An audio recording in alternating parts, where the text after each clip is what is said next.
আমার ভাইয়েরা, সহিহ বুখারীতে এসেছে, সাহাবায়ে কেরামগণ বলেন, একদিন মসজিদে নববীর মধ্যে একজন ব্যক্তি ধবধবে সাদা পোশাক পরা অবস্থায় আল্লাহর হাবিবের সামনে আসলেন। এক riwayতের মধ্যে এসেছে, আল্লাহর হাবিবের সামনে আসার পরে ফাসনাদা রুকবাতাইহি ইলা রুকবাতাইহি ওয়া ওয়াদা কাফাইহি আলা ফাখিজাইহি। আমার পটিয়ার জনগণ ভালো করে শুনেন, আল্লাহর হাবিবের সামনে একজন ব্যক্তি আসলেন। তিনি আর কেউ নন, তিনি হচ্ছেন হযরতে জিবরিল আলাইহিস সালাম, যিনি মানুষের রূপ ধরে আল্লাহর হাবিবের সামনে আসলেন। আসার পরে নবীজি বললেন, তিনি আর কেউ নন, তিনি হচ্ছেন হযরতে জিবরিল। riwayতের মধ্যে এসেছে, আল্লাহর হাবিবের সামনে জিবরিল আলাইহিস সালাতু ওয়াস সালাম, তিনি নামাজের মধ্যে আমরা তাশাহুদের মধ্যে যেই রকম আমরা হাঁটুকে ভাঁজ করে বসি, আল্লাহর হাবিবের সামনে এসে হযরতে জিবরিল তিনি হাঁটুটা ভাঁজ করে বসলেন এবং জিবরিল আলাইহিস সালামের দুইখানা হাত মুবারক আমার দয়াল নবীজির রান মুবারকের উপরে রাখলেন, আর জিবরিলের মাথা মুবারকটা আমার দয়াল নবীজির নূরানি চেহারা মুবারকের দিকে ঝুঁকায় দিলেন। কথা মনে হয় আপনারা বুঝেন নাই, আরেকটু বড় করে বলেন আল্লাহু আকবার। ভালো করে শোনেন, ভালো করে শোনেন। riwayতের মধ্যে এসেছে, ফাসনাদা রুকবাতাইহি ইলা রুকবাতাইহি ওয়া ওয়াদা কাফাইহি আলা ফাখিজাইহি। জিবরিল নবীজির কাছে আসলেন, নামাজে যেই রকম তাশাহুদের মধ্যে আমরা বসি এই রকম হাঁটু ভাঁজ করে বসলেন। নবীজির নূরানি দুইটি রান মুবারকের উপর জিবরিলের হাত রাখলেন, আর নবীজির চেহারা আনোয়ারের দিকে জিবরিলের মাথাটারে ঝুঁকায় দিলেন। সমস্ত মুহাদ্দিসিনে কেরামগণ একমত, আল্লাহর হাবিব বলেছেন, জিবরিল আমার কাছে আসতো, আমাকে প্রশ্ন করার মাধ্যমে তোমাদেরকে দ্বীন শিক্ষা দিত। আর সমস্ত মুহাদ্দিসিন মুফাসসিরিনে কেরামগণ লিখেছেন, জিবরিল দ্বীন শিক্ষা দেওয়ার আগে আমার নবীর দরবারে এসে তাওজীবে রাসূল শিক্ষা দিয়েছেন। সহিহ বুখারীর সর্বশেষ হাদিস, আল্লাহর হাবিব নূর নবী, হায়াতুন নবী, জিন্দা নবী বলেন, উম্মত কালিমাতানে হাবিবাতানে ইলার রহমান খফিফাতানে আলাল লিসান সাকিলাতানে ফিল মিজান। আল্লাহর হাবিব বলেন, উম্মত দুইটা শব্দ এমন আছে যেই দুইটা শব্দ আমার মহান আল্লাহ পাক সবচেয়ে বেশি ভালোবাসেন। খফিফাতানে আলাল লিসান, ওই দুইটা শব্দ উচ্চারণ করতে আমার উম্মতের কষ্ট হবে না, কারণ অনেক শব্দ আছে যেইগুলো উচ্চারণ করতে আমাদের কষ্ট হয়। আল্লাহর হাবিব বলেন, এই রকম নয় যে তোমার উচ্চারণ করতে প্রনাউন্সিয়েশনটা কষ্টকর হবে।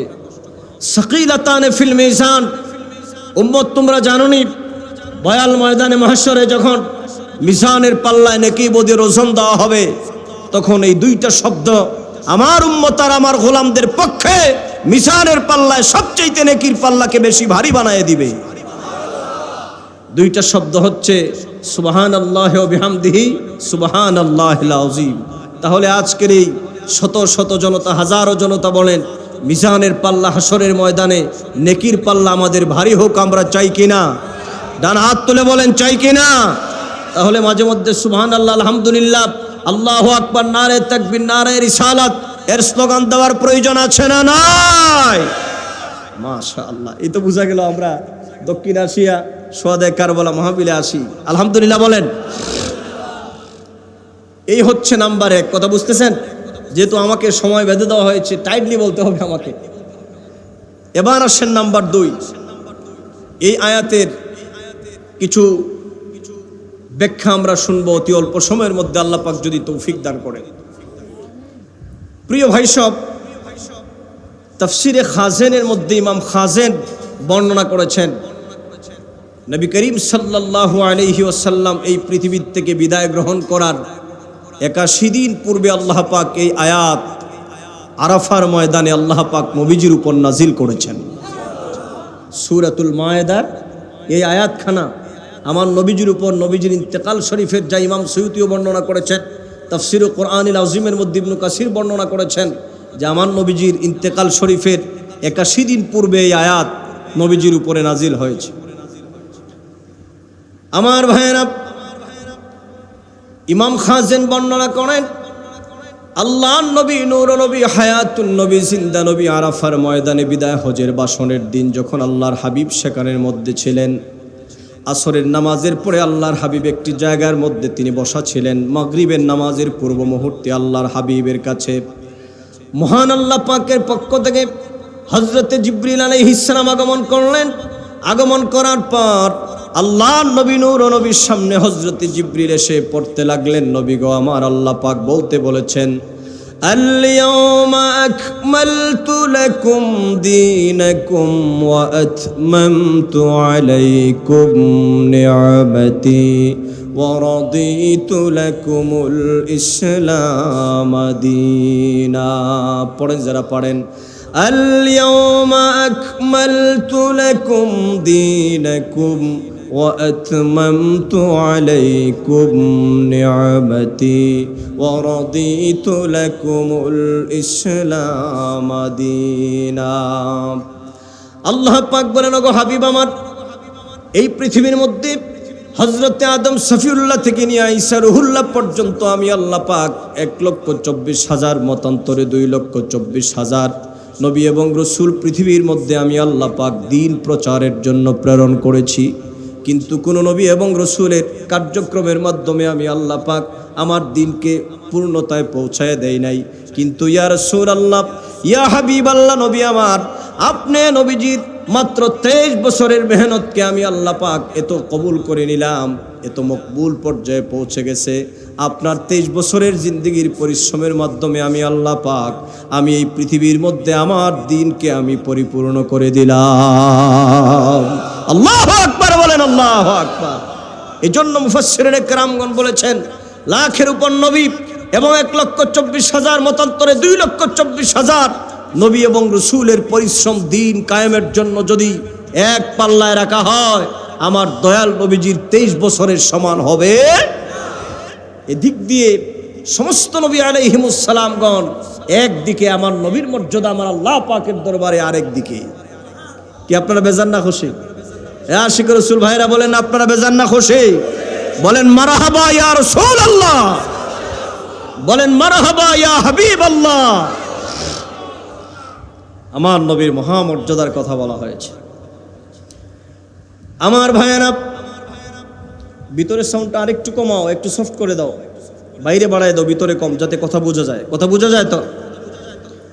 আমার ভাইয়েরা, ইমাম খাজেন বর্ণনা করেছেন, আল্লাহর হাবিব নূর নবী হায়াতুন নবী জিন্দা নবীর উপরে আয়াত যখন নাজিল হয়ে গেল, আল্লাহর হাবিব মুহাম্মদ সাল্লাল্লাহু আলাইহি ওয়াসাল্লামের সমস্ত সাহাবায়ে কেরামগণ খুশিতে আত্মহারা হয়ে গেলেন।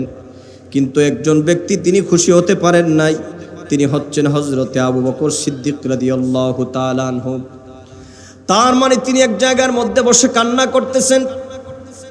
সমস্ত সাহাবায়ে কেরামগণ 1,24,000 সাহাবায়ে কেরামগণ খুশিতে আত্মহারা হয়ে গেল। আল্লাহ পাক আজকে তিনি আমার নবীজির দীর্ঘ পরিশ্রমের মাধ্যমে আল্লাহ পাক দ্বীনকে বিজয় হিসাবে দান করে দিয়েছেন, পরিপূর্ণ করে দিয়েছেন। কিন্তু একজন সাহাবী, আল্লাহর হাবিব যাকে সবচেয়ে বেশি ভালোবাসতেন, যার মর্যাদা প্রসঙ্গে বলা হয়েছে আফদালুন নাস বাদাল আম্বিয়া, সমস্ত নবীগণের পরে সমস্ত মানব সম্প্রদায়ের উপরে যার মর্যাদা, তিনি আর কেউ নন, তিনি হচ্ছেন হযরতে আবু বকর সিদ্দিক রাদিয়াল্লাহু তাআলা আনহু। হযরতে আবু বকর সিদ্দিক রাদিয়াল্লাহু তাআলা আনহু এই আয়াত নাজিল হয়ে যাওয়ার পর তিনি দরদর করে কান্না করতে লাগলেন। যুবক সাহাবায়ে কেরামদের মধ্য থেকে কিছু সংখ্যক সাহাবায়ে কেরামগণ বলতে লাগলেন, লিমা ইয়াবকি হাযা শাইখ, কি ব্যাপার বুঝলাম না শাইখ, আপনি কান্না করতেছেন কেন? কি ব্যাপার, আপনার কারণটা কি, কান্নার কারণটা কি? হযরতে আবু বকর সিদ্দিক রাদিয়াল্লাহু তাআলা আনহু বলেন, ও আল্লাহর হাবিবের মনোনীত সাহাবায়ে কেরাম, আল্লাহর পক্ষ থেকে নবীজির উপরে আজকে আরাফার ময়দানে এই আয়াতটা নাজিল হওয়ার পর আমি আপনাদের চাইতে কম আনন্দিত হই নাই। কিন্তু আপনার আর আমার মধ্যে পার্থক্য হচ্ছে এই জায়গায়, আপনারা আনন্দিত হয়েছেন, শুধু আনন্দিত হয়েছেন, কিন্তু আমি আনন্দিত হওয়ার পাশাপাশি আল্লাহ পাকের এই আয়াতের মধ্য থেকে আমি একটা মেসেজ জানতে পারলাম, একটা তথ্য আমি বুঝতে পারলাম। সাহাবায়ে কেরামগণ বললেন, ওগো আল্লাহর নবীর প্রিয় সাহাবী, কি তথ্য আপনি জানতে পারলেন? এবার সিদ্দিক আকবর রাদিয়াল্লাহু তাআলা চোখের পানি ছেড়ে দিয়ে বললেন, ওগো নবীর সাহাবীরা, এই পৃথিবীর মধ্যে আল্লাহ পাক তার হাবিব নূর নবী হায়াতুন নবী জিন্দা নবীকে আল্লাহ পাক এই পৃথিবীর মধ্যে দ্বীনকে পরিপূর্ণ করার জন্য তিনি প্রেরণ করেছিলেন। আর আল্লাহ পাক নবীজির 23 বছর জিন্দেগির পরিশ্রমের বিনিময়ে দ্বীনকে পূর্ণতায় পৌঁছায় দিয়েছেন। অতএব বন্ধুর কাছ থেকে যে বন্ধু দায়িত্ব নিয়ে এসেছিলেন সেই দায়িত্বের পরিসমাপ্তি হয়ে গেছে আমার মনে হয়। অতএব দায়িত্ব যেহেতু পালন শেষ হয়ে গেছে, দ্বীন যেহেতু পরিপূর্ণ হয়ে গেছে, আমার মনে হয় সেই বন্ধু অচিরে আমাদের মধ্য থেকে সেই আবার বন্ধুর কাছে চলে যাবে।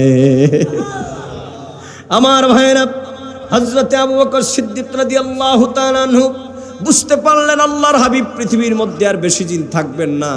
এই জন্য আবু বকর সিদ্দিক বললেন, ওগো নবীর সাহাবীরা, আপনারা দিন কায়েম হয়েছে, দিন পরিপূর্ণ হয়েছে, আনন্দে আনন্দিত হয়েছেন, আর আমি আল্লাহ নবী আমাদের কাছ থেকে বিদায় গ্রহণ করবেন, জাহিরিভাবে পর্দা করবেন। এই জন্য আল্লাহ নবীর বিরহে আমার চোখ দিয়ে পানি বের হচ্ছে। আল্লাহু আকবার বলেন, আল্লাহু আকবার। আবু বকর সিদ্দিক রাদিয়াল্লাহু তাআলা আনহু বুঝতে পারলেন যে আয়াত যেহেতু নাজিল হয়ে গেছে, আল্লাহর হাবিব পৃথিবীতে বেশি দিন থাকবেন। আল্লাহু আকবার বলেন। আপনাদের কি কষ্ট হচ্ছে? আমি তো সকাল 7টায় রওনা করেছিলাম, আপনাদের এখানে পৌঁছলাম 10টায়। কয় ঘন্টা হলো? সকাল 7টা থেকে কয় ঘন্টা? হ্যাঁ, 10টা, প্রায় 13 ঘন্টা, 13-14 ঘন্টা জার্নি করে আপনাদের সামনে কথা বলছি। আপনারা যদি আমার সাথে একটু রিপ্লাই না দেন তাহলে তো আমি বুঝবো আমার কথাগুলো বুঝতেছেন না। আমার কথা কি বুঝতেছেন আপনারা? আমরা আলোচনা করছি আল ইয়াউমা আকমালতু লাকুম দীনাকুম ওয়া আতমামতু আলাইকুম নি'মাতি ওয়া রাদিতু লাকুমুল ইসলাম দীনা। বড় করে বলেন আল্লাহু আকবার। এতটুকুন বুঝে আসছে? এবার আসেন এই আয়াতের সংক্ষিপ্ত একটু ফজিলত আপনাদেরকে শোনাই। এই ফজিলত আপনারাও জানেন। সহিহ বুখারীর কিতাবুল ঈমানের মধ্যে হাদিসখানা আছে, মুসলিম শরীফের মধ্যে আছে, অসংখ্য অগণিত তাফসীরের কিতাবের মধ্যে এই হাদিসখানা এসেছে এই আয়াতের ফজিলত সম্পর্কে। আমার যুবক বন্ধুরা, মুরব্বী বাবাজিরা, পর্দানিশীন শ্রদ্ধেয় মা এবং বোনেরা, যে যেখানের মধ্যে যে যেখান থেকে বসে শুনতেছেন, ভালো করে কথাটা শুনুন। সূরাতুল মায়েদার 3 নম্বর আয়াতের ফজিলতটা কেমন। আল্লাহ পাক যে বলেছেন আল ইয়াউমা আকমালতু লাকুম দীনাকুম, আমি আল্লাহ পাক আজকের এই দিনে, এই যে আল ইয়াউম, সমস্ত মুফাসসিরিনে কেরামগণ একমত এই দিনটা ছিল 9 জিলহজ, মানে আরাফার দিন। আল্লাহ পাক আরাফার দিন আর দিনটা ছিল শুক্রবার। এই দিনের মধ্যে আল্লাহ পাক তিনি তার হাবিবকে যেই দিন দিয়ে পাঠিয়েছিলেন সেই দিনকে আল্লাহ পাক মুকাম্মাল করেছেন, পরিপূর্ণতায় পৌঁছায় দিয়েছেন। কোন সুবহানাল্লাহ। এই কথা শুনে কি আপনারা বেজার না খুশি? একটু কথা বলেন না। আরে বাবা, খুশি হলে তো মানুষের চেহারা একটু স্মাইলিং ফেস হয়, কথা বলেন। আচ্ছা বলুন তো, মানুষ খুশি হলে কি তার এক্সপ্রেশনটা কি বেজার হয় না একটু মুস্কি হাসি হয়? তো আপনি যদি বেজার হয়ে বলেন যে হুজুর আমি খুশি, তাইলে তো হইল না। একটু স্মাইলিং ফেস নিয়ে বলেন না আমরা বেজার না খুশি, বলেন আলহামদুলিল্লাহ। পিছনের ভাইরা বলেন আলহামদুলিল্লাহ। নবীজির উপর আল্লাহ পাক এই আয়াত নাজিল করলেন। আল্লাহর হাবিবের খুদে ছাবি, মানে বয়সে যিনি কম ছিলেন, যার নাম হযরত আব্দুল্লাহ ইবনে আব্বাস রাদিয়াল্লাহু তাআলা আনহু, তিনি একবার এই আয়াতে কারিমা তেলাওয়াত করতেছিলেন।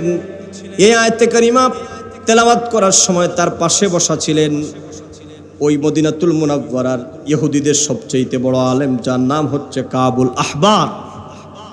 ওই কাবুল আহবার হযরত আব্দুল্লাহ ইবনে আব্বাস রাদিয়াল্লাহু তাআলা যখন তেলাওয়াত করতেছিলেন আল ইয়াউমা আকমালতু লাকুম দীনাকুম, এই আয়াতটা যখন তেলাওয়াত করতেছিলেন, কাবুল আহবার বসার থেকে দাঁড়িয়ে যায়, দাঁড়িয়ে বলে, কয় আব্দুল্লাহ বিন আব্বাস, এটা তুমি কি শোনালা? তোমাদের কোরআনের মধ্যে, তোমাদের কোরআন শরীফের মধ্যে তো মহামর্যাদাবান একটা আয়াত আছে, সেই কথা তো আমি জানতাম না, এত সুন্দর একটা আয়াত আছে।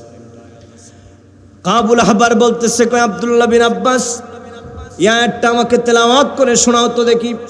এবার হযরত আব্দুল্লাহ ইবনে আব্বাস রাদিয়াল্লাহু তাআলা তিনি শোনায় দিলেন। আল্লাহ পাক বলেছেন আল ইয়াউমা আকমালতু লাকুম দীনাকুম ওয়া আতমামতু আলাইকুম নি'মাতি ওয়া রাদিতু লাকুমুল ইসলাম দীনা। কাবুল আহবার বসার থেকে দাঁড়িয়ে যায় আর বলে, কয় আব্দুল্লাহ ইবনে আব্বাস, লাউ নাযালাত হাযিহিল আয়াতু আলাইনা, এই আয়াতটা যদি আমাদের নবী মূসার উপরে তাওরাতের মধ্যে যদি নাজিল হতো লাত্তাখাযনা যালিকাল ইয়াওমা ঈদা, এটা এমন একটা মহামর্যাদাবান আয়াত। এই আয়াতটাতে আমরা এত খুশি হয়েছি, এই আয়াতটা নাজিল হওয়ার দিনটাকে আমরা খুশির আতিশয্যে আমরা শুকরিয়া আদায় করে এই আয়াতটা যে দিল নাজিল হয়েছে ওই দিনটাকে লাত্তাখাযনা যালিকাল ইয়াওমা ঈদা, আমরা সেই আয়াত নাজিল হওয়ার দিনটাকে ঈদের দিন বানায় দিতাম। আল্লাহু আকবার বলেন, আল্লাহু আকবার। কিসের দিন বানায় দিতাম? কথা বলেন না, কিসের দিন বানায় দিতাম? তাহলে বোঝা গেল যে আয়াত যেদিন নাজিল হয়েছে সেই দিনটাকেও ইহুদিদের বড় পণ্ডিত আলেম সে বলতেছে লাত্তাখাযনা যালিকাল ইয়াওমা ঈদা, এই দিনটাকে আমরা সাধারণ দিন রাখতাম না, এটাকে আমরা ঈদের দিন বানায় দিতাম। আমার ভাইয়েরা, এই কথা শোনার পরে হযরত আব্দুল্লাহ ইবনে আব্বাস বলেন, কাবুল হাবার শোনো, তুমি বলতেছো আয়াত নাজিল হওয়ার পর এই দিনটাকে তোমরা ঈদের দিন বানায় দিবা, কিন্তু তোমার জানা নেই ক্বালা ওয়াল্লাহি ইন্নাহা নাযালাত আলা রাসূলিল্লাহি সাল্লাল্লাহু আলাইহি ওয়াসাল্লাম ফি ইয়াউমি ঈদাইন। আল্লাহ পাক আমার হাবিবের উপরে এই আয়াতটা যেদিন নাজিল করেছেন সেই দিনটা একটা ঈদের দিন নয়, আল্লাহ পাক ডাবল ঈদের দিন আল্লাহর হাবিবের উপরে এই আয়াতটা তিনি নাজিল করে দিয়েছেন। ওই দিনটা ছিল ইয়াউমে আরাফা ওয়া ইয়াউমে জুমআ, ওই দিনটা ছিল জিলহজ চাঁদের 9 তারিখ আরাফার দিন, আর ওই দিনটা ছিল জুমার দিন। আল্লাহু আকবার বলেন। এজন্য হাদিসে পাকের মধ্যে এসেছে যে আল্লাহ পাক এই দুইটা দিনকে ডাবল ঈদের দিন বানায় দিয়েছে।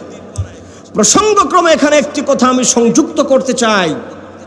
আমার দেশে এই যে মুহররমের চাঁদ, আহলে বাইত রাসূলের স্মরণে আপনার সোহাদায়ে কারবালা মাহফিল করতেছেন, এরপরে আসবে সফর চাঁদ, এরপরে কোন চাঁদ? মাহে রবিউল নূর শরীফ বা রবিউল আউয়াল শরীফ।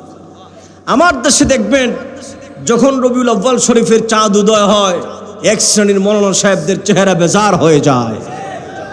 ঠিকটা আসতে বলেন, কারণ ঠিক বললে যদি শয়তান বেজার হয়। কথা কর না, আপনাদের ঠিক বলার ধরন শুনে মনে হচ্ছে যে ঠিক বললে যদি মালাউন বেঈমান শয়তান যদি বেজার হয়। কি আপনারা শয়তানকে খুশি করতে চান না বেজার করতে চান? তাহলে আওয়াজ কি আসতে হবে না জোরে হবে? বলেন। বাংলাদেশে এক শ্রেণীর মৌলানা সাহেবরা আছে, দেখবেন ওনাদের বিভিন্ন সিজনে ওনাদের চেহারা বেজার হয়। মুহররমের চাঁদ উদয় হলে পড়ে এক শ্রেণীর আহলে বাইত রাসূলের বিরুদ্ধাচরণকারী যারা, ইয়াজিদের প্রেতাত্মা যারা, তাদের চেহারা বেজার হয়ে যায়। কথা বলেন, আছে না নাই? বাংলাদেশে ইয়াজিদের কিন্তু প্রেতাত্মা আছে না নাই? ইয়াজিদকে রহমতুল্লাহ বলে, ইয়াজিদকে বড় দরবেশ বলে। কথা বলেন ঠিক কিনা? আজকের আসিয়া গাউসিয়া আলিম মাদ্রাসা থেকে স্পষ্ট দ্ব্যর্থহীন কণ্ঠে বলতে চাই, আহলুস সুন্নাত ওয়াল জামাতের একটা পক্ষ থাকা দরকার। আমরা ইয়াজিদকে মুসলমান মনে করি না, আমরা কাফের মনে করি। কথা বলেন ঠিক কিনা? অতএব আমরা ইয়াজিদকে কাফের বলার পক্ষে একটা পক্ষ থাকা দরকার, কারণ ওরা যত বলে ইয়াজিদের পক্ষে ইয়াজিদ রহমতুল্লাহ, আমরা একটু শক্ত করে ইয়াজিদকে কাফেরই বলা দরকার। কথা বলেন ঠিক কিনা? আমি আপনাদেরকে বলতে আপনারা বলবেন কাফের, বলেন ইয়াজিদ। এই আওয়াজ হবে না, এই আওয়াজ হবে না, যাতে করে হাসনাইনে করিমাইনের রূহ মুবারক ইমামে হুসাইন মজলুমে কারবালা নূরে চশমে রাসূলুল্লাহ ইমামে হুসাইন রাদিয়াল্লাহু তাআলা আনহু, যিনি আমাদের জান্নাতের সরদার হবেন, তার রূহ মুবারক যেন আমাদের উপর খুশি হয়ে যায়। এই জন্য বলেন ইয়াজিদ। এই যুবকেরা দ্ব্যর্থহীন কণ্ঠে বলো ইয়াজিদ, ইয়াজিদ, ইয়াজিদ। ইয়াজিদের প্রেমীদের সাথে আহলুস সুন্নাত ওয়াল জামাত পন্থী যারা, আমরা যারা আহলে বাইত রাসূলকে মহব্বত করি, আমাদের কোনো সম্পর্ক থাকতে পারে না। অতএব আমাদের সাফ কথা, আমরা আহলে বাইত রাসূলকে মহব্বত করি, এতে কোনো সন্দেহ। কিন্তু এক শ্রেণীর মৌলানা সাহেবদের দেখবেন চেহারা বেজার হয়ে যায়। আরেক শ্রেণীর মৌলানা সাহেবরা আছে, মাহে রবিউল আউয়াল শরীফের চাঁদ উদয় হলে পরে ওনার চেহারা বেজার হয়ে যায়। কথা বলেন না? কত ধরনের ফতুয়া দেয়, কয় মিলাদুন নবী বিদআত, আবার যখন এটাতে কোনো যুক্তিতর্কে মৌলবী সাহেব পারে না, কয় এটা সমস্যা নাই, আপনারা ঈদ কেন লাগাইছেন? ঈদে মিলাদুন নবী, ঈদ শব্দটা বিদআত। কথা বলেন। আরে বাবা, ঈদ কি? ঈদ হচ্ছে আসরুরুল আয়েদ, যা বারবার আসে এবং মানুষের দিলের মধ্যে আনন্দ উদ্বেলিত করে। অতএব আপনারা বলুন, সহিহ বুখারীর বর্ণনা অনুযায়ী যদি জুমার দিন ঈদের দিন হয়, আরাফার দিন যদি জিলহজ চাঁদের 9 তারিখ ঈদের দিন হয়, তাহলে চট্টগ্রামের পটিয়ার জনগণ আপনাদের ইমান কি বলে? জুমার দিন যদি ঈদের দিন হয়, 9 জিলহজ যদি ঈদের দিন হয়, তাহলে যেই দিন সরওয়ারে কায়নাত আল্লাহ পাকের বন্ধু যিনি, যার খাতিরে আল্লাহ পাক तमाम জাহান সৃষ্টি করেছেন, সেই নবীজির আগমনের দিন কি ইমানদারের জন্য কি ঈদের দিন হতে পারে না? কথা বলেন না, কথা বলেন না, পারে না? নিঃসন্দেহে সেই দিন হচ্ছে ঈদের দিন। এবং কেমন ঈদের দিন? আমরা যারা সুন্নি মুসলমান, আমাদের বিশ্বাস হচ্ছে সকল ঈদের সেরা ঈদ ঈদে মিলাদুন নবী। কথা বলেন না, আপনারা বিশ্বাস করেন কিনা? 2 হাত তুলে বলেন সকল ঈদের সেরা ঈদ, বলেন সকল ঈদের সেরা ঈদ। মারহাবা বলেন, মারহাবা। ইয়া রাসূলুল্লাহ ইয়া হাবিবাল্লাহ ইয়া রাসূলুল্লাহ, গোসল করায়া কাফন পড়ায়া দিবে গো যখন কবর শোয়ায়া, গোসল করায়া কাফন পড়ায়া দিবে গো যখন কবর শোয়ায়া, লয় গো কুলে গোলাম বলিয়া, লয় গো ইয়া রাসূলুল্লাহ, জোরে ইয়া রাসূলুল্লাহ, আমারি মতের নিদান কালে থাকিও নবী গো আমারি সামনে, দেখিব আপনাকে আপন নয়নে, দেখিব আপন নয়নে। ইয়া রাসূলুল্লাহ ইয়া হাবিবাল্লাহ ইয়া রাসূলুল্লাহ, জোরে বলেন মারহাবা ইয়া রাসূলুল্লাহ। এজন্যই আল্লাহ পাক বলেন, আল ইয়াউমা আকমালতু লাকুম দীনাকুম, আমি আজকের এই দিনে তোমাদের জন্য তোমাদের দিনকে পরিপূর্ণ করে দিলাম। বড় করে বলেন না সুবহানাল্লাহ। এবার আসেন আমার ভাইরা, সংক্ষিপ্তভাবে আপনাদেরকে একটু কথা বলতে চাই। এই যে দিনকে আল্লাহ পাক পরিপূর্ণ করে দিলেন, আল্লাহ পাক এর পরবর্তী আয়াতে বলেছেন, ওয়া আতমামতু আলাইকুম নি'মাতি, আমার পক্ষ থেকে সমস্ত নিয়ামতকে পূর্ণতা দেওয়া হলো, ওয়ারাদিতু লাকুমুল ইসলাম দীনা, এবং আমি আল্লাহ পাক সন্তুষ্ট চিত্তে তোমাদের জন্য ইসলামকে দিন হিসাবে মনোনীত করে দিলাম। দুনিয়া এবং পরকালীন মুক্তির জন্য একমাত্র জীবন ব্যবস্থার নামই হলো, কথা বলেন, জীবন ব্যবস্থার নাম কি? এই যুবকের আওয়াজ দাও, অনেক কথা সামনে বাকি, অনেক গুরুত্বপূর্ণ কথা সামনে বাকি। কথা বলেন, দুনিয়া এবং পরকালীন মুক্তির জন্য আমাদের একটি পথ নির্দেশনা দেওয়া হয়েছে, সেই জীবন ব্যবস্থার নাম কি? আরে বাবা একটু আওয়াজ দিয়ে বলেন, সেই জীবন ব্যবস্থার নাম কি? আর আল্লাহ পাক বলেন, আল ইয়াউমা আকমালতু লাকুম দীনাকুম, আমি আজকের এই দিনে তোমাদের দিনকে পূর্ণতায় পৌঁছে দিলাম। এবার আসেন, দিন মানে কি? কথা বলেন, আমাদের বোঝার দরকার আছে না নাই? এই আয়াতের মধ্যে দিন মানে আল্লাহ পাক কি বুঝাতে চাইলেন?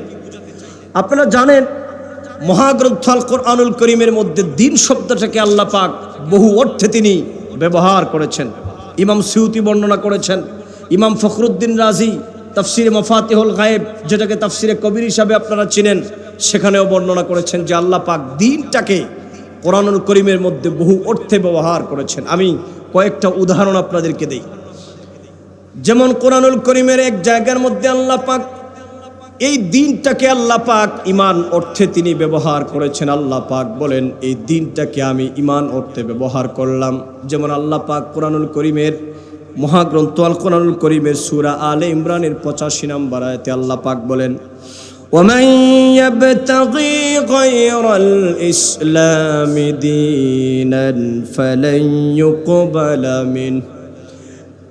আমার ভাইরা, আল্লাহ পাক বলেন, আমি আল্লাহ পাকের পক্ষ থেকে আমার নবী নূর নবী মুহাম্মদ সাল্লাল্লাহু আলাইহি ওয়াসাল্লাম যে জীবন ব্যবস্থা তোমাদের জন্য নিয়ে গিয়েছেন, আল্লাহর হাবিবের আনিত দিনকে যারা বিশ্বাস করবে না তারা ক্ষতিগ্রস্ত হয়ে যাবে।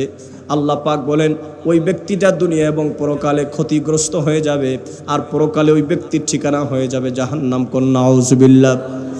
এখানের মধ্যে দিনকে ঈমান অর্থে আল্লাহ পাক ব্যবহার করেছেন। এরপরে কোরআনুল কারীমের মধ্যে আনুগত্য ইতাআত অর্থে আল্লাহ পাক এই দিনকে তিনি ব্যবহার করেছেন। আমার ভাইরা, আল্লাহ পাকের কোরআন একটু শোনেন, আল্লাহ পাক কলবের মধ্যে নূর দান করে দিবেন। মনোযোগের সাথে কথাগুলো শোনেন। আল্লাহ পাক দিনকে আনুগত্য ইতাআত অর্থে আল্লাহ পাক তিনি ব্যবহার করেছেন। যেমন সূরা আল বাইয়িনার 5 নম্বর আয়াতের মধ্যে আল্লাহ পাক বলেন, ওয়ামা উমিরু ইল্লা লিয়াবুদুল্লাহা মুখলিসিনা লাহুদ্দিন। আল্লাহু আকবার বলেন। সকল জাতিকে আদেশ করা হয়েছে যে তোমরা কেবলমাত্র শুধুমাত্র ইবাদত করবে মহান আল্লাহ পাকের। কথা বলেন, আমরা ইবাদত করব কার? আরে বাবা আসতে বলেন না, একটু আওয়াজ দিয়ে বলেন, ইবাদত করব কার? এবং আর এটাই সঠিক ও সুপ্রতিষ্ঠিত দিন। এখানে দিনের মূল ভিত্তি বলা হয়েছে ইতাআত বা আনুগত্যকে। এখানের মধ্যে দিন মানে ইতাআত বা আনুগত্যকে বোঝানো হয়েছে। এবার আসেন দিন শব্দটাকে আল্লাহ পাক জাযা বা কর্মফল হিসাবে আল্লাহ পাক কোরআনুল কারীমের মধ্যে ব্যবহার করেছেন। কথা কি আমার বুঝতেছেন ভাই? এজন্য আমরা মহাগ্রন্থ আল কোরআনুল কারীমের মধ্যে প্রত্যেকটা নামাজের প্রত্যেকটা রাকাতে ফরজ বলেন, ওয়াজিব বলেন, সুন্নত বলেন, নফল বলেন, প্রত্যেকটা নামাজের প্রত্যেকটা রাকাতের মধ্যে আমরা একটা সূরা পড়ি। আমার পটিয়ার ভাইরা, আশিয়ার ভাইরা বলেন ওই সূরাটার নাম কি? কথা বলেন না। এই কয়জনে বললেন? এই যুবকের আওয়াজ দাও, ওই সূরার নাম কি? কি কষ্ট হচ্ছে আপনাদের? অসুবিধা হবে না তো? একটু কথা বলেন, সেই সূরার নাম কি? এই সূরাতুল ফাতিহার মধ্যে আমরা কি বলি? আল্লাহ পাকের শেখানো ভাষায় আমরা বলি আলহামদুলিল্লাহি রাব্বিল আলামিন আর রহমানির রহিম মালিকি ইয়াউমিদ্দিন। পড়েন যারা পড়েন, আর রহমানির রহিম মালিকি ইয়াউমিদ্দিন। এই যে মালিকি ইয়াউমিদ্দিন, ইমাম ফখরুদ্দিন রাজি লিখেছেন আয় মালিকি ইয়াউমিল জাযা, মানে হচ্ছে আল্লাহ পাক হচ্ছেন যেদিন পুরস্কার দেওয়া হবে, কর্মফল দেওয়া হবে, ডে অফ জাজমেন্ট, ওই দিবসের মালিক যিনি তিনি হচ্ছেন আমার আল্লাহ। তো মালিক ইয়াউমিদ্দিন, এখানে দিন শব্দটাকে ইস্তেমাল করা হয়েছে, ব্যবহার করা হয়েছে কোন অর্থে? বলেন কর্মফল অর্থে। এই একই অর্থেই আল্লাহ পাক অপর জায়গায়ও বলেছেন লাকুম দীনুকুম ওয়ালিয়া দিন। কথা বলেন ঠিক কিনা? আমাদের দেশে কিছু ভাইরা এই আয়াতটাকে বলেন যে যার যার ধর্ম তার তার জন্য। আসলে এই আয়াতের মূল ভাবার্থ এটা নয়। এখানে দিন শব্দটা জাযা বা কর্মফল অর্থে ব্যবহার করতে হবে। তার মানে আল্লাহ পাক বলেছেন, গো হাবিব আপনি কাফের বেঈমানদেরকে বলে দেন। আমার ভাইরা, ইমাম রাজি বর্ণনা করেছেন আল্লাহ পাক বলেছেন, গো হাবিব আপনি কাফেরদেরকে বলেন যে তোমাদের কর্মফল তোমরা পাবে। আমরা যারা আল্লাহ পাকের ইবাদত করি আমাদের কর্মফল আল্লাহ পাক তিনি প্রদান। কথা বলেন না? তাহলে এখানের মধ্যে দিন শব্দটাকে কোন অর্থে ব্যবহার করা হয়েছে? কর্মফল অর্থে। কথা বলেন কোন অর্থে? এবার আমার ভাইয়েরা আসেন, আমরা যারা এখানের মধ্যে বসেছি, এই যে আল ইয়াউমা আকমালতু লাকুম দীনাকুম, এই আল ইয়াউমা আকমালতু লাকুম দীনাকুম যদি আপনারা প্রশ্ন করেন মাওলানা সাহেব, মুফতি সাহেব, এখানের মধ্যে যে আল্লাহ পাক দ্বীনের কথা বলেছেন, এই দিনটাকে আল্লাহ পাক কোন অর্থে ব্যবহার করেছেন? আমার ভাইয়েরা, হযরতে আব্দুল্লাহ ইবনে আব্বাস রাদিয়াল্লাহু তাআলা আনহু বলেন, আন ইবনে আব্বাসিন কাউলুহু আল ইয়াউমা আকমালতু লাকুম দীনাকুম, এই আয়াতের দ্বারা আল্লাহ পাক বুঝাতে চাইলেন ওয়া হুয়াল ইসলাম। এই যে দিন শব্দটা আল্লাহ পাক বলেছেন, ইমাম ইবনে ফখরুদ্দিন রাজি, ইবনে কাসির সহ অসংখ্য মুফাসসিরিনে কেরামগণ আব্দুল্লাহ ইবনে আব্বাস রাদিয়াল্লাহু তাআলা আনহুর কথা নকল করেছেন। এই যে আল ইয়াউমা আকমালতু লাকুম দীনাকুম আল্লাহ পাক ব্যবহার করেছেন, এই দিন মানে আল্লাহ পাক ইসলামকে মুরাদ দিয়েছেন। কোন সুবহানাল্লাহ, আওয়াজ দিয়ে বলেন আল্লাহু আকবার। তার মানে আল ইয়াউমা আকমালতু লাকুম দীনাকুম, আজকের এই দিনে আমি আল্লাহ পাক তোমাদের জন্য জীবন বিধান হিসাবে যে ইসলাম দিয়েছি, সেই ইসলামকে আমি আল্লাহ পাক পূর্ণতায় পৌঁছে দিলাম, পরিপূর্ণ করে দিলাম। দুনিয়া এবং পরকালীন জীবনে তোমাদেরকে জান্নাত পর্যন্ত পৌঁছার জন্য ইসলাম ভিন্ন অন্য কোনো তন্ত্র মন্ত্র তোমাদের খোঁজা লাগবে? কথা বলেন না, খোঁজা লাগবে? ইসলামের সব আছে না নাই? যুবকের আওয়াজ দেওয়া আছে না নাই? আমার কলেজ বিশ্ববিদ্যালয়ের ছাত্র বন্ধুরা ভালো করে শুনে যাও, আল্লাহ পাকের পক্ষ থেকে একজন ব্যক্তির জন্য কমপ্লিট কোড অফ লাইফ, মানুষের জীবন ব্যবস্থা হিসেবে যে দিন দেওয়া হয়েছে, সেই দিনের নাম কি? আস্তে কমান আওয়াজ দিয়ে বলো, সেই দিনের নাম কি? আজকের সমাজে, আজকের পৃথিবীতে এক শ্রেণীর মানুষদেরকে আমরা দেখতে পাই, ইসলামের নাম শুনলে তাদের গায়ে চুলকানি শুরু হয়। কথা বলেন না? এদিকের ভাইরা কথা বলো না, ঠিক না? ইসলাম তারা সহ্য করতে পারে না, আল্লাহর কোরআনকে তারা সহ্য করতে পারে না, আল্লাহর হাবিবের হাদিসকে তারা সহ্য করতে পারে না। এই জন্য আমরা দেখতে পাই এক শ্রেণীর বেঈমানেরা, তারা আল্লাহকে মানে না, তা আল্লাহর হাবিবকেও মানে না। আবার আরেক শ্রেণীর বেঈমানদের জন্ম হয়েছে, যারা মুখ দিয়ে বলে আমরা আল্লাহকে মানি, আল্লাহর হাবিবকে মানি, অথচ আল্লাহ পাকের প্রকৃত কথা তারা মানে না, আমার নবীর প্রকৃত কথাও তারা মানে না। অথচ তারাই আবার নাম দিয়েছে আহলুল কোরআন, তারাই আবার নাম দিয়েছে আহলুল হাদিস।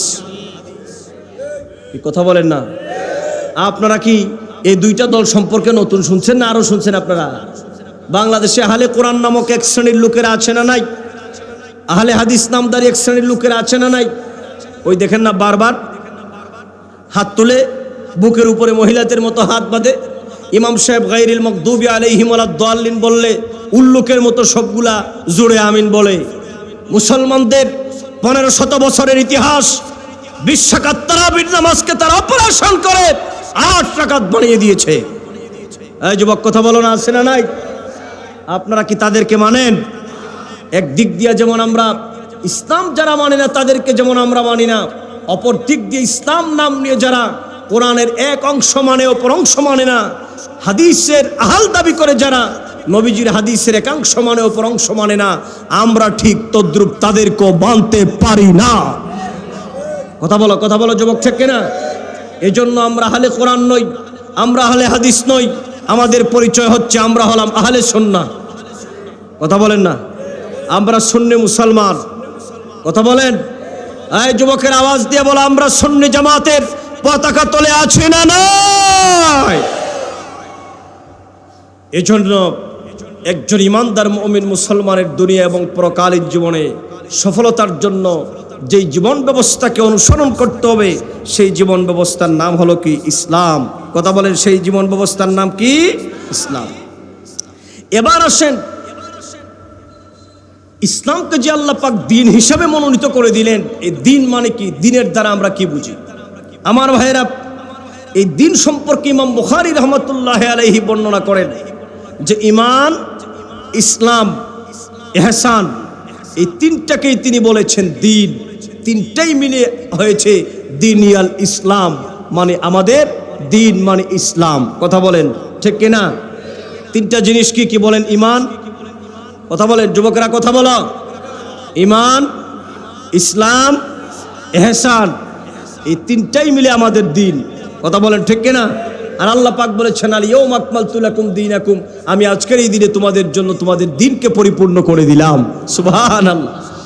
এবার আসেন, এই তিনটা বিষয় সম্পর্কে আপনাদেরকে সংক্ষেপে শোনাই। আপনারা একখানা হাদিস, আপনারা যাকে হাদিসে জিবরিল বলা হয়, আপনারা আলেম ওলামাদের, এখানে অসংখ্য আলেমরা, চট্টগ্রাম তো আলেমদের ভূমি। কথা বলেন, ঠিক কিনা?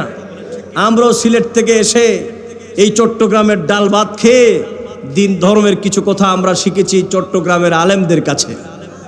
অতএব এই চট্টগ্রামের জমিনকে আমরা সম্মান করি, তাজিম করি, কারণ এই চট্টগ্রাম জামিয়া আহমদিয়া সুন্নি আলিয়া থেকে পড়াশোনা করে আল্লাহ পাক আমাদেরকে যত সামান্য কোরআন সুন্নাহ বুঝার তৌফিক দিয়েছেন, আপনাদের সামনে আজকে কিছু কথা বলার সুযোগ দিয়েছেন। বিশেষ করে আপনাদের মাদ্রাসার প্রিন্সিপাল সাহেব, বিদগ্ধ আলেম আমার ভাইজান আল্লামা মোহাম্মদ দেলোয়ার হোসেন মজিদি সাহেব এখানে আছেন, অসংখ্য বিদগ্ধ আলেমেরা আছেন।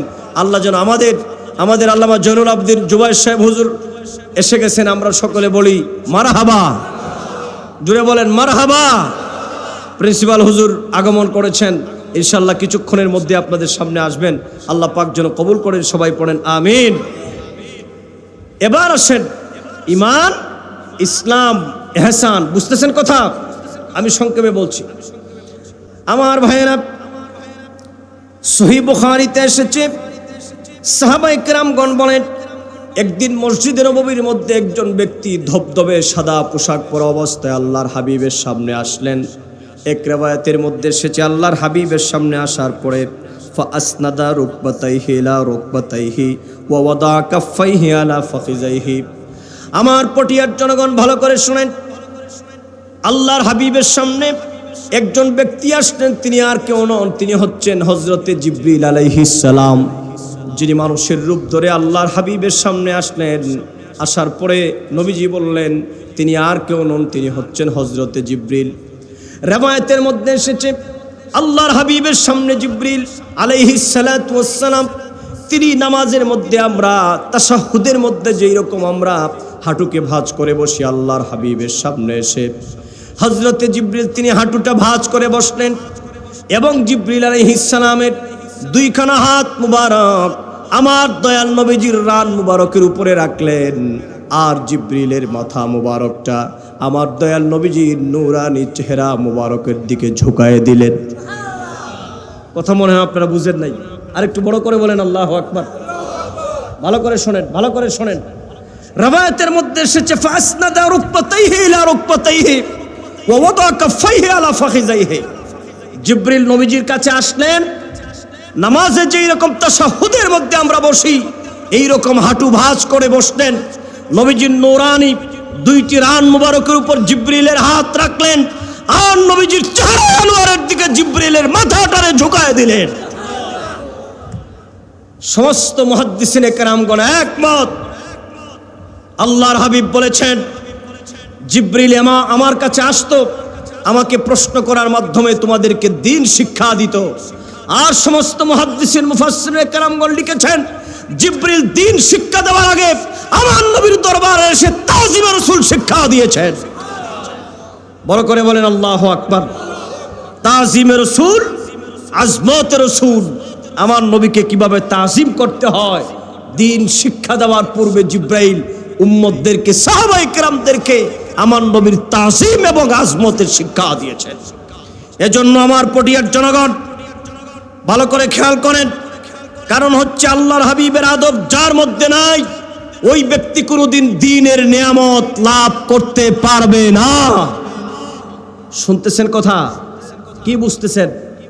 এই যুবক ভালো করে শোনো, কলেজে পড়ো, বিশ্ববিদ্যালয়ে পড়ো, তোমাদের জন্য খুবই জরুরি কথা। যেই ব্যক্তির ভিতরে আজমতে রাসূল নাই ওই ব্যক্তি দ্বীনের নিয়ামত লাভ করতে পারবে না। এতে গোটা পৃথিবীর মুহাদ্দিসিনে কেরামগণ একমত। কিন্তু আমার বাংলাদেশে অত্যন্ত দুঃখজনক হলো সত্য কথা, এক শ্রেণীর মৌলানা সাহেবদেরকে আমরা দেখি ইসলামী আন্দোলন করেন, ইসলামকে তারা প্রতিষ্ঠিত করতে চান, ইসলামকে নিয়ে রাজপথে তারা হুঙ্কার ছাড়েন। কিন্তু আমরা অপর দিকে দেখতে পাই ওই শ্রেণীর মৌলানা সাহেবদের বাপদাদা আল্লাহর হাবিবের সম্মানে এমন জঘন্যতম বেয়াদবি করেছে যা পৃথিবীর কোনো কাফের বেঈমান করার সাহস করতে পারে নাই। কথা বলেন না, আস্তে বলেন কেন? ঠিকটাও আস্তে বলেন কেন? ঠিকটাও ঠিক মতো বলেন না। কথা বলো, কথা বলো। অথচ তারা ইসলাম কায়েম করতে চায়। আমাদের বাংলাদেশে বহু লোকেরা ইসলাম কায়েম করতে চায়। আমি মাঝে মধ্যে চিন্তা করি যে বাংলাদেশে হয়তো ইসলামী দল ইসলাম গেল বলে তারা আন্দোলন করে, কিন্তু বাংলাদেশে ইসলাম প্রতিষ্ঠার এত আন্দোলন করার পরও বাংলাদেশে ইসলাম কায়েম হচ্ছে না কেন? বহু চিন্তা করার পর দেখলাম সামথিং ইজ রং, কোথাও যেন গোড়ায় যেন গলদ আছে। গলদটা কি? ইমাম বুখারীর এই হাদিসের ব্যাখ্যা পরে বুঝে গেলাম যে তাদের ভিতরে ইসলাম প্রতিষ্ঠার আন্দোলন আছে, কিন্তু আমার দয়াল নবীর তাজিম নাই। কথা বলেন। এই একটি কারণে যারা মুখ দিয়ে বলে আমরা ইসলাম কায়েম করতে চাই, আজমতে রাসূল তাজিমে রাসূল না থাকার কারণে ওই শ্রেণীর মৌলানা সাহেবরা যতই হুঙ্কার দেখ বাংলাদেশে ইসলাম কায়েম করা সম্ভব হবে। আবার বাংলাদেশে আরেক শ্রেণীর মৌলানা সাহেবরা আছে, সহিহ বুখারী পড়ায়, সহিহ মুসলিম শরীফ পড়ায়, কোরআনের দর্স তাদরিসে তাদের জীবন ব্যয় করে, কিন্তু আল্লাহর হাবিবের আজমত সম্মানের কথাগুলো শুনলে তার চেহারাটা বেজার হয়ে যায়। ছোট্ট একটা উদাহরণ দেই, সে ফর এক্সাম্পল তাফসীরে জালালাইন শরীফ, এটা তাফসীরে জালালাইন, এটা এই কওমি মাদ্রাসার মধ্যে জালালাইন একটা ক্লাস আছে, সেখানের মধ্যে পড়ানো হয়। তাফসীরে জালালাইনের টিকার মধ্যে লেখা আছে নবীজির নাম শুনলে চুমা দিতে হয়। আপনারা তো নবী প্রেমিক, আপনারা বলেন না আমার নবীর নাম শুনে আপনারা চোখে চুমা দেন কিনা? কথা বলেন দেন কি না? কিন্তু বাংলাদেশে এই চুমা দেওয়ার বিপক্ষে এক শ্রেণীর মৌলানা সাহেবরা আছে না নাই? কিন্তু ওনাদের ক্লাসে আবার তফসিরে জালালাইন পড়ানো হয়। তো আমি চিন্তা করলাম যে মৌলানা সাহেব তফসিরে জালালাইন ওনারাও পড়ান, কিন্তু আল্লাহর হাবিবের চুমার কথা শুনলে বেদাত বলেন কেন? আমি প্রশ্নের উত্তর পেলাম, তাদের মধ্যে তফসিরে জালালাইনের ক্লাস আছে, কিন্তু আমার দয়াল নবীর প্রতি মহব্বত নাই, আমার নবীর প্রতি ভালোবাসা নাই। এজন্য তাদের সগোত্রীয়দেরকে তারা এই কথাগুলা পড়ায় না, এই কথাগুলা এড়ায় যায়, এবং তার বিপরীতে তারা আল্লাহর হাবিবের সম্মানকে খাটো করতে যায় নবীজির তাজিমে সিদ্দিকে আকবরের অনুসরণ করে যারা চোখে চোমা দেয় তাদেরকে তারা বেদাতপন্থী মুশরিক বিভিন্ন ট্যাগ লাগিয়ে তারা মানুষদের সামনে তারা কলঙ্কিত করতে চায়। অতএব আজকের মাহফিল থেকে স্পষ্ট কণ্ঠে আমি দ্ব্যর্থহীন কণ্ঠে ঘোষণা করতে চাই, যতই বুখারী শরীফ পড়াও, যতই মুসলিম শরীফ পড়াও, মাদ্রাসায় যতই তুমি তাফসীরের কিতাব পড়াও, দিন প্রতিষ্ঠার যতই আন্দোলন করো, আমার নবীর প্রতি যদি অকৃত্রিম মহব্বত আর ভালোবাসা না থাকে, এই বাংলার জমিনে ইসলাম কায়েম করা সম্ভব হবে না, হবে না, হবে না। অতএব সুন্নি জনতাকে বলতে চাই, আমরা নবীকে ভালোবাসি দিন কায়েমের স্বার্থে, আমরা নবীকে ভালোবাসি দিন প্রতিষ্ঠার স্বার্থে, আমরা নবীকে ভালোবাসি ইমানের পূর্ণতার স্বার্থে, আমরা নবীকে ভালোবাসি আল্লাহকে খুশি করার স্বার্থে, আমরা নবীকে ভালোবাসি হাসরে জান্নাত লাভ করার উদ্দেশ্যে। কথা বলো ঠিক কেনা? অতএব যাদের মধ্যে নবীর প্রেম নাই, তাদের মধ্যে ইমানও নাই, ইসলামও, তাদের মধ্যে দিনও। এজন্য আল্লাহ বলেন, আমি আমার দিনকে পরিপূর্ণ করে দিলাম, আর সেই দিন হচ্ছে ইমান, ইসলাম, ইহসান। জিবরিল আসলেন, বুঝতেছেন আমার কথা? এবার হযরত জিবরাইল বললেন আল্লাহর হাবিবকে, ইয়া মুহাম্মাদু আখবিরনি আনিল ইসলাম, ওগো আল্লাহর হাবিব আমাকে আপনি ইসলাম সম্পর্কে বলেন, ইসলাম কি? আল্লাহর হাবিব তখন বললেন, আল ইসলামু আন তাশহাদা আল্লা ইলাহা ইল্লাল্লাহ ওয়া আন্না মুহাম্মাদার রাসূলুল্লাহ ওয়া তুকিমাস সালাতা ওয়া তুতিয়াজ যাকাতা ওয়া তাসুমা রমাদান ওয়া তাহুজ্জাল বাইতা ইন ইসতাতা ইলাইহি সাবিলা। আমার ভাইরা ভালো করে শুনেন, আল্লাহর হাবিবকে যখন জিবরিল, কথা বলে কে? আয় কথা বলে কে? কোনো কথা নাই, একটু জিকির পড়ুন, লা ইলাহা ইল্লাল্লাহ, লা ইলাহা।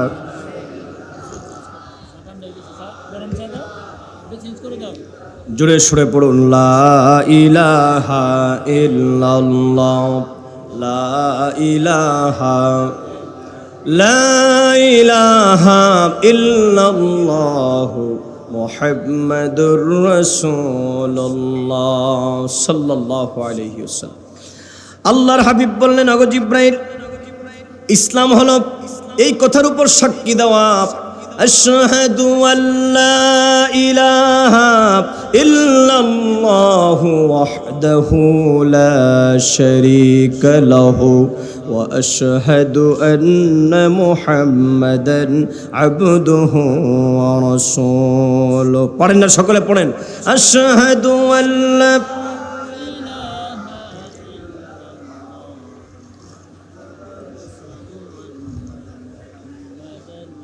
وحده لا شريك له وأشهد أن محمدا عبده ورسوله।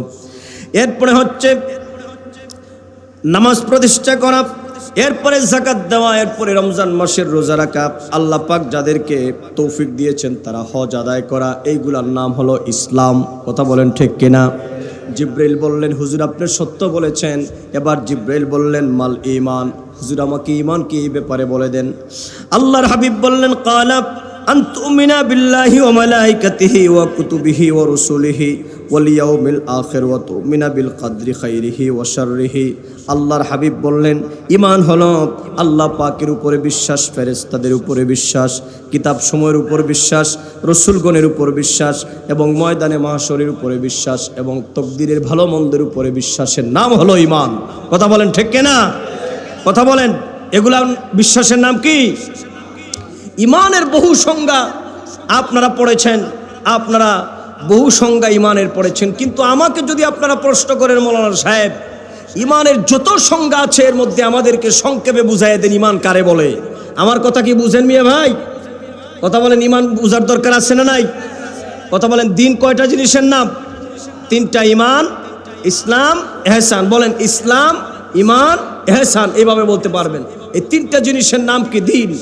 অতএব ইমান কারে বলে আপনারা বহু সংজ্ঞা পড়েছেন ইমান কারে বলে, কিন্তু আমার কাছে আমাদের মাযহাবের ইমামে আযম আবু হানিফা রাহমাতুল্লাহি আলাইহির প্রণীত ইমানের সংজ্ঞাটা সবচেয়ে বেশি ভালো লেগেছে। আপনাদেরকে বলবো, ইমামে আযম বলেছেন, শুনে রাখো, ইমান কারে বলে? মুজাররাদু তাসদীকিন নবী সাল্লাল্লাহু আলাইহি ওয়াসাল্লাম। এই পৃথিবীর মধ্যে আল্লাহর হাবিব মুহাম্মদ সাল্লাল্লাহু আলাইহি ইসলামের রিসালাতের উপর অকৃত্রিম বিশ্বাসের নামই হলো ঈমান। বড় করে বলেন না সুবহানাল্লাহ। তার মানে আমার নবীর উপর বিশ্বাস এবং মহব্বতের নাম কি? ঈমান। কথা বলেন, আমার নবীর মহব্বতের নাম কি? এক কথায় বলেন, আমার নবীর মহব্বতের নাম কি? আমার নবীর উপর বিশ্বাসের নাম কি? আমার নবীর রিসালাতের উপর পূর্ণ বিশ্বাসী যারা, তারাই হলো ঈমানদার। সুবহানাল্লাহ বলেন। অতএব আমার নবীকে যদি আপনি বাদ দেন, আপনার ইমানের ব্যাপারে সন্দেহ এসে যাবে। কিন্তু বাংলাদেশে এক শ্রেণীর লোকেরা আছে, সুকৌশলে আমার নবীকে বাদ দিতে চায়, কলিমার থেকেও বাদ দিতে চায়। নারে তাকবীরের আওয়াজের পাশাপাশি নারে রিসালাত শব্দকে বাদ দিয়েও তারা আমার নবীকে তারা বাদ দিতে চায়। কথা বলেন ঠিক না? অতএব মুজাররাদু তাসদীকিন নবী সাল্লাল্লাহু আলাইহি ওয়াসাল্লাম, ইমাম আযম বলেছেন, আমার নবীর রিসালাতের উপর অকাট্য বিশ্বাসের নাম কি? ঈমান। বড় করে বলেন সুবহানাল্লাহ। যাই হোক, আমি আর সেদিকে গেলাম না। এরপরে জিবরিল বললেন, আপনি সত্য বলেছেন। এরপরে বলেছেন, মাল ইহসান, হুজুর ইহসান কি আপনি বলেন। আল্লাহর হাবিব বলেছেন, ক্বালা আন তা'বুদাল্লাহা কাআন্নাকা তারাহু ফাইন লাম তাকুন তারাহু ফাইন্নাহু ইয়ারাক। আল্লাহর হাবিব বলেন, ইহসান হলো এরকম, তুমি যখন ইবাদত বন্দেগী করবা, এই ধারণা নিয়ে তুমি ইবাদত করবা যেন আল্লাহ পাককে তুমি দেখতেছো, আল্লাহ পাককে তুমি দেখতেছো, এইভাবে ইবাদত করবা। যদি ফাইন লাম তাকুন তারাহু, আর যদি এইরকম তুমি আল্লাহ পাককে দেখতে না পাও, তাহলে তোমার ভিতরে এমন ধারণা রাখবা, ফাইন্নাহু ইয়ারাকা, আমি যেই মহান রবের ইবাদত করছি সে আল্লাহ পাক আমাকে দেখতেছেন। কোন সুবহানাল্লাহ। আওয়াজ দিয়ে বলেন আল্লাহু আকবার। বলেন, আমরাও যদি আল্লাহকে যদিও না দেখি, আল্লাহ পাক আমাদেরকে দেখেন কিনা? একটু আওয়াজ দেন না, দেখেন কিনা? এই তিনটা কথা বলার পরে প্রথম প্রশ্ন ছিল কি? ঈমান, ইসলামের পরে ইহসান। এই তিনটা কথা বলার পরে যেই লোকটা এসেছিলেন তিনি চলে গেলেন। নবীজি বললেন, ওগো আমার সাহাবীরা, ওই লোকটাকে দেখো, তোমরা খুঁজে পাও কিনা। সাহাবায়ে কেরামগণ বললেন, ইয়া রাসূলুল্লাহ, ইয়া হাবিবাল্লাহ, ওই লোকটাকে তো আর দেখতে পাচ্ছি না, তিনি তো চলে গিয়েছেন গো নবীজি আমার। আল্লাহর হাবিব বললেন, শুনে রাখো তোমরা ওই লোকটাকে, ফাইন্নাহু জিবরিল আতাকুম ইউআল্লিমুকুম দীনাকুম, সে হলো জিবরিল, সে আমার কাছে এসে প্রশ্ন করে তোমাদেরকে দ্বীন শিক্ষা দেওয়ার জন্য এসেছিল। কোন সুবহানাল্লাহ। আল্লাহর হাবিব বললেন, ওগো আমার সাহাবীরা, হযরত জিবরিল আমার কাছে এসেছিল, আমি রাসূলুল্লাহকে প্রশ্ন করেছে। বুঝতেছেন কথা? আমি রাসূলুল্লাহকে প্রশ্ন করেছে, আর প্রশ্নের মাধ্যমে দ্বীনের বিভিন্ন কথা জানতে চেয়েছে। তার মানে আমাকে প্রশ্ন করে তোমাদেরকে দ্বীন শিক্ষা দিয়েছে। এজন্য ইমাম বুখারী বলেন, প্রিয় নবী সাল্লাল্লাহু আলাইহি ওয়াসাল্লাম এই যে তিনটা বিষয় সম্পর্কে জিবরাইল প্রশ্ন করেছেন, ঈমান, ইসলাম, ইহসান, এই তিনটার নাম হলো দীনিয়াল ইসলাম। আল্লাহু আকবার বলেন। এজন্য ইমাম বুখারী বলেছেন, ক্বালা আবু আব্দুল্লাহ জাআলা যালিকা কুল্লুহু মিনাল ঈমান, এই যে ঈমান, ইসলাম, ইহসান, এই তিনটাই মিলে হলো দ্বীন, ইসলাম। সুবহানাল্লাহ বলেন। ভালো করে বলেন না। এই যে কবরের মধ্যে বলা হবে ওমা দীনুকা, তখন আমরা বলবো কি? দীনিয়াল। একটু কথা বলেন না, দীনিয়াল। এই যে দ্বীন, এই দ্বীনটা কি? বলেন ঈমান, ইসলাম, ইহসান, এই তিনে মিলে কি? দীনিয়াল ইসলাম। কোন সুবহানাল্লাহ। এতটুকুন কি বুঝতে পারছেন? এজন্য আল্লাহ পাক বলেছেন আল ইয়াউমা আকমালতু লাকুম দীনাকুম, আর আমি সেই দিনকে তোমাদের জন্য আজকের এই দিনে পরিপূর্ণ করে দিলাম। সুবহানাল্লাহ বলেন। আমার ভাইয়েরা, এবার আসেন এই দিন প্রচারের পদ্ধতিটা কি হবে, কথা বলেন। আমি শেষ করব, যেহেতু প্রিন্সিপাল হুজুর চলে আসবেন। আমিও সময় কটা পর্যন্ত একটু জিকির পড়েন, লা ইলাহা। 11:35। আমার সময় কটা পর্যন্ত?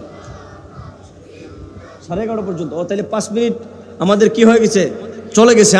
আর 2-1 মিনিট কথা বলবো, এরপরে হুজুর চলে আসবেন। একটু জিকির পড়েন, লা ইলাহা ইল্লাল্লাহ, লা ইলাহা ইল্লাল্লাহ, লা ইলাহা ইল্লাল্লাহ, লা ইলাহা ইল্লাল্লাহ, লা ইলাহা ইল্লাল্লাহ। হুজুরকে স্টেজে নিয়ে আসলেই আমি মাইক ছড়িয়ে দিব ইনশাআল্লাহ।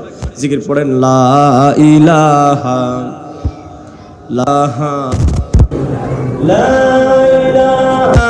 ইল্লাল্লাহু মুহাম্মাদুর রাসূলুল্লাহ।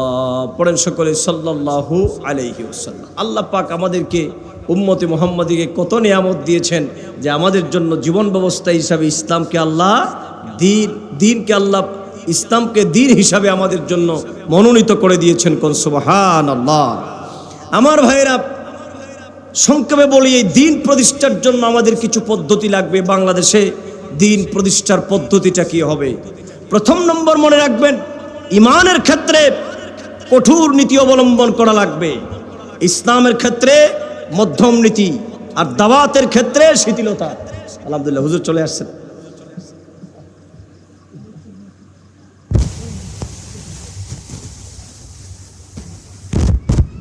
আলহামদুলিল্লাহ, তুই বলেন মারহাবা।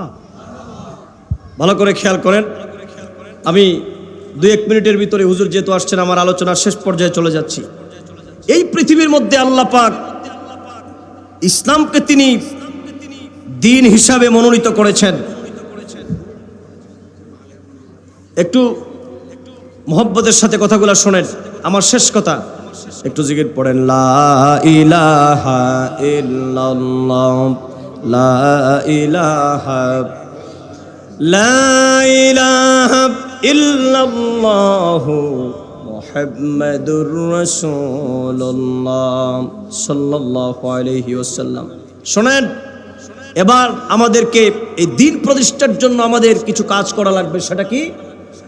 ইমানের ক্ষেত্রে কঠোর নীতি অবলম্বন করা লাগবে, ইসলামের ক্ষেত্রে মধ্যম নীতি, আর দাওয়াতের ক্ষেত্রে শিথিলতা থাকতে হবে। আমাদের দেশে কিছু মৌলানা সাহেবরা আছে, ইসলাম ইমানের ক্ষেত্রে কঠোর নীতি ওনারা অবলম্বন করতে চান না। কথা বলেন ঠিক কিনা? আমি আপনাদেরকে একটা দলিল দিয়ে আমি আমার বক্তৃতা শেষ করছি। ইমানের ক্ষেত্রে আমাদের নীতি হবে কি? শিথিলতা না কঠোরতা?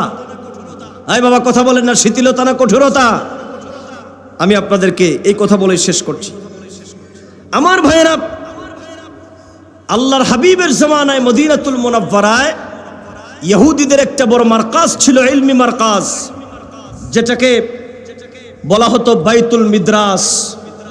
এটা হচ্ছে ইহুদিদের সবচেয়ে বড় গবেষণা কার্যালয়। রিওয়ায়াতের মধ্যে এসেছে, দাখালা আবু বকর রাদিয়াল্লাহু আনহু বাইতুল মিদ্রাস ফাওয়াজাদা ফিহি ফিনহাস। একদিন হযরতে আবু বকর সিদ্দিক রাদিয়াল্লাহু তাআলা আনহু ইহুদিদের সবচেয়ে বড় গবেষণাগার সেই বাইতুল মিদ্রাসের মধ্যে তিনি প্রবেশ করলেন। প্রবেশ করার পরে ইহুদিদের তৎকালীন সময়ে তাদের যুগে সবচেয়ে বড় যিনি পণ্ডিত আর আলেম ছিলেন, তার নাম ছিল ফিনহাস। তার নাম কি? ফিনহাস। হযরতে আবু বকর রাদিয়াল্লাহু তাআলা আনহু ফিনহাসকে দেখার পরে হযরতে আবু বকর সিদ্দিক রাদিয়াল্লাহু তাআলা আনহু বললেন, ফিনহাস, ইত্তাকিল্লাহ ওয়া আসলিম ইন্নাকা লিতা'লামা আন্না মুহাম্মাদুর রাসূলুল্লাহ। হযরতে আবু বকর সিদ্দিক রাদিয়াল্লাহু তাআলা আনহু বললেন, ফিনহাস, তুমি আল্লাহকে ভয় করো আর ইসলাম কবুল করে নাও, আর নিশ্চয় তুমি জানো যে মুহাম্মদ সাল্লাল্লাহু আলাইহি ওয়াসাল্লাম আল্লাহর প্রেরিত বন্ধু, আল্লাহর প্রেরিত নবী, এতে কোনো সন্দেহ নাই। তাজিদুনাহু মাকতুবান ইনদাকুম ফিত তাওরাতি ওয়াল ইনজিল, যেটা তাওরাত এবং ইনজিলের মধ্যে লিপিবদ্ধ আছে, যেটা তোমরা জানো, তোমরা সকলেই জানো, অতএব তিনি যে আল্লাহর নবী তাতে কোনো সন্দেহ নাই। তোমরা আল্লাহর হাবিবের উপর ঈমান আনো আর ইসলাম কবুল করে নাও। এখানে একটি কথা আপনাদেরকে না বললেই নয়, একটু দয়া করে কথা বলবেন। এখানে একটি কথা না বললেই নয় যে দাওয়াতের ক্ষেত্রে আমার সুন্নি ভাইয়েরা বা আলেম ভাইয়েরা যারা আছেন, আমি আপনাদের খেদমতে অত্যন্ত বিনয়বনত চিত্তে বলতে চাই, দাওয়াতের ক্ষেত্রে, দিন প্রচারের ক্ষেত্রে আমাদেরকে এভিডেন্স এবং দলিল দ্বারা আমাদেরকে কথা বলতে হবে। হযরত আবু বকর সিদ্দিক তিনি দলিল দিয়েছেন যে তাওরাত এবং ইনজিলে আছে, তোমরা জানো যে মুহাম্মদ সাল্লাল্লাহু আলাইহি ওয়াসাল্লাম আল্লাহর রাসূল, এতে কোনো সন্দেহ নাই। অতএব দলিল যেহেতু দিয়েছে, এবার তো ফিনহাস অস্বীকার করতে পারবে না। অতএব আমাদেরকেও যখন কোরআন সুন্নাহর কথাগুলো বলার প্রয়োজন মনে করবেন, দ্বীনের কথা, সুন্নিয়তের কথা, আমাদেরকেও বাতিলদের মোকাবেলায় দলিল দেওয়ার প্রয়োজন আছে না নাই? এজন্য আল্লাহ পাক বলেন, উদউ ইলা সাবিলি রাব্বিকা বিল হিকমাতি ওয়াল মাউইজাতিল হাসানাহ ওয়াজাদিলহুম বিল্লাতী হিয়া আহসান। আমার ভাইরা, আল্লাহ পাক এই যে এখানের মধ্যে বলেছেন উদউ ইলা রাব্বিকা বিল হিকমাত, এই হিকমতের অর্থ কৌশল নয়। ইমাম ফখরুদ্দিন রাজি বলেন, লা রায়বা আন্নাল হিকমাতা হিয়াল হুজ্জাহ, লা রায়বা আন্নাল হিকমাতা হিয়াল হুজ্জাহ। এখানে যে আল্লাহ হিকমতের কথা বলেছেন, এটা হচ্ছে হুজ্জত, এভিডেন্স, দলিল। মানে ইসলামের পক্ষে, সুন্নিয়তের পক্ষে কথা বলতে হবে দলিলের মাধ্যমে, যাতে করে বাতিলেরা মাথা চড়া দিতে না পারে। আবু বকর সিদ্দিক রাদিয়াল্লাহু তাআলা বলেন, তাওরাত এবং ইনজিলের মধ্যে আছে মুহাম্মদ সাল্লাল্লাহু আলাইহি ওয়াসাল্লাম আল্লাহর রাসূল। আমি বুঝাতে চাচ্ছি ঈমানের ক্ষেত্রে কঠোরতা, কথা বুঝতেছেন? এই কথা শোনার পরে ফিনহাস বলে মনে মনে চিন্তা করতেছে, আবু বকরের কথার কি জবাব দেব? কোনো কথা তো জবাব দিতে পারে না। এবার ফিনহাস একটা কুবুদ্ধি করলো। কি বুদ্ধি? আবু বকর, তুমি বলতেছো আমি আল্লাহর উপরে ঈমান আনবো আর আল্লাহকে ভয় করবো। আচ্ছা বলো তো দেখি, তোমাদের আল্লাহরে আমি কেমনে মানি? কারণ তোমাদের আল্লাহ তো এত গরিব। কোরআনুল কারীমের মধ্যে তোমাদেরকে আল্লাহ বলেছেন, মান যাল্লাযী ইউকরিদুল্লাহ কারদান হাসানা। আল্লাহ বলেছেন তোমাদেরকে যে আল্লাহকে কিছু কর্জে হাসানা দেওয়ার জন্য। কাজেই তোমাদের আল্লাহ যদি গরিব না হতো, তাহলে আমাদেরকে কর্জে হাসানা দেওয়ার জন্য বলতো না। আবু বকর সিদ্দিক রাদিয়াল্লাহু তাআলাকে আবার বলে ফিনহাস, কয় শোনো আবু বকর, তোমাদের আল্লাহর উপরে কেমন করে ঈমান আনি? তোমাদের আল্লাহর তো কথার কোনো ঠিক ঠিকানা নাই। তোমাদের আল্লাহই বলেছেন সুম্মা মাআযাল্লাহ, বেঈমান বলছে, ইহুদি বলে। তোমাদের আল্লাহই বলছে সুদ না খাওয়ার জন্য, আবার তোমার আল্লাহই বলে ফায়ুদাইফুহু লাহু আদআফান কাসীরা, আল্লাহর রাস্তায় যদি এক অংশ দাও, আল্লাহ তোমাকে বহু অংশ ফেরত দিবে। তার মানে তোমাদের আল্লাহ সুদের কথা বলেছেন। নাউজুবিল্লাহ। থাক, আরে বাবা একটু বড় করে বলেন না নাউজুবিল্লাহ। এখানে ইহুদি আলেম আমার আল্লাহর শানে আঘাত করেছে। আমার প্রিয় ভাই সব, আমার মহান আল্লাহ পাকের শানে উলুহিয়তের ব্যাপারে ফিনহাস ইহুদিদের সবচেয়ে বড় আলেম যখন বেয়াদবি করলো, পুষ্পের মতো কোমল হযরতে আবু বকর সিদ্দিক বজ্রের মতো শক্ত হয়ে গেলেন। শুধু শক্ত হয়ে যান নাই, হযরতে আবু বকর সিদ্দিক রাদিয়াল্লাহু তাআলা আনহু ফাদরাবা ওয়াজহা ফিনহাস দরবান শাদীদা। হযরতে আবু বকর সিদ্দিক রাদিয়াল্লাহু তাআলা আনহু তিনি আল্লাহর উপর ভরসা করে সেই বিয়াদব যে আল্লাহর শানে আঘাত করেছে, ফিনহাসের গালে সজোরে থাপ্পড় বসায় দিলেন। থাপ্পড় তো সেটা বাংলাদেশের এই দুর্বল লোকদের থাপ্পড় নয়, সেটা হচ্ছে আকবরী থাপ্পড়। সুবহানাল্লাহ বলেন। সে আকবরী থাপ্পড় যখন দিছে, 5 আঙ্গুলের দাগ বসে গেছে ওই ফিনহাসের গালে। থাপ্পড় খাইয়া মাথা ঘুরাইয়া চিন্তা করতেছে, আবার যদি কিছু বলি তাইলে তো আরেকটা থাপ্পড় জুটবে, আরেকটা খাইলে আমার জীবন শেষ হয়ে যাবে। সঙ্গে সঙ্গে থাপ্পড় খাইয়া মদিনাতুল মুনাব্বারায় আল্লাহর হাবিবের সামনে সে দাঁড়ালো।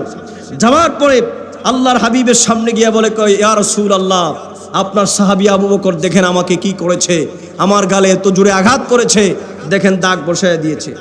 আল্লাহর হাবিব মুহাম্মদ সাল্লাল্লাহু আলাইহি ওয়াসাল্লামের কাছে সে বলতে লাগলো, আবসির মা সোনা বি আবু বকর, দেখেন আপনার আবু বকর আমাকে কিভাবে আঘাত করেছে। নবীজি আবু বকরকে ডাকলেন, আবু বকর আসো, কি ব্যাপার, তুমি আঘাত করেছে কেন? তখন আবু বকর সিদ্দিক বলেছেন, ইয়া রাসূলুল্লাহ ইন্না আদুওয়াল্লাহ ক্বাদ ক্বালা কাওলান আযীমা। ইয়া রাসূলুল্লাহ, এই বেঈমান, এটা এত বড় বেঈমান, আমার আল্লাহর শানে এই কথাগুলো বলেছে। ইয়া রাসূলুল্লাহ, আল্লাহর শানের উপর আঘাত করার পরে আমি নিজেকে স্থির রাখতে পারি নাই, আমি তারে আঘাত করেছি। নবীজির সামনে যখন এই কথাগুলো বললেন, বলার পরে ইহুদি পণ্ডিত বলতেছে, ফিনহাস বলতেছে অসম্ভব ব্যাপার, আমি এই কথা মোটেও বলি নাই। আপনাদের আল্লাহকে আমি গরিব বলি নাই, আর আল্লাহ সুদের কারবার করেন এটা আমি মোটেও বলি নাই। আপনারা বলেন তো, আবু বকর সিদ্দিক তার কথা অনুযায়ী সুম্মা মাযাল্লাহ কথার বরখেলাফকারী হয়ে যান না? সিদ্দিক আকবর বলতেছেন সে বলেছে, আর ওই বেঈমান বলতেছে আমি সেটা বলি নাই। হযরতে আবু বকরের পক্ষে কোনো সাক্ষী নাই। এবার আসেন আমার ভাইয়েরা, এই কথা বলে যখন ইহুদি পণ্ডিত ফিনহাস যখন হযরতে আবু বকর সিদ্দিকের শানে যখন আঘাত করতে লাগলো, অতএব এই সময় পৃথিবীর কোনো সাক্ষী নাই, হযরতে আবু বকর সিদ্দিকের পক্ষে আমার আল্লাহ সাক্ষী হয়ে গেলেন। সঙ্গে সঙ্গে আল্লাহ পাক তার হাবিবকে জানায় দিলেন, ওগো বন্ধু নবী আমার, ওই বেঈমানটা মিথ্যা বলেছে, আমার আবু বকর সত্য বলেছে, এই সাক্ষী আমি আল্লাহ। সঙ্গে সঙ্গে আল্লাহ পাক নাজিল করে দিলেন, লাকাদ সামিআল্লাহু কাওলাল্লাযীনা ক্বালু ইন্নাল্লাহা ফাকীরুন ওয়া নাহনু আগনিয়া। আল্লাহ পাক এটা শুনেছেন, ওই বেঈমান বলেছে যে আল্লাহ গরীব আর তারা ধনী। ওগো হাবিব, আবু বকরের কথার পক্ষে সাক্ষী হলাম আমি আল্লাহ। অতএব এই কথা দ্বারা কি বোঝা গেল? যে আল্লাহর শানে আঘাত করার কারণে হযরতে আবু বকর সিদ্দিক রাদিয়াল্লাহু তাআলা আনহু কঠোর নীতি অবলম্বন করতে বাধ্য হয়ে গেলেন। অপটিয়ার সুন্নি জনতা, আজও যদি ইসলামের উপর আঘাত আসে, শানে উলুহিয়তের উপর আঘাত আসে, শানে রিসালাতের উপর যদি আঘাত আসে, সুন্নি জনতা নরম নীতি অবলম্বন করলে চলবে না। সমস্ত বেঈমানদের বিপক্ষে আমাদেরকে কঠোর নীতি অবলম্বন করা লাগবে।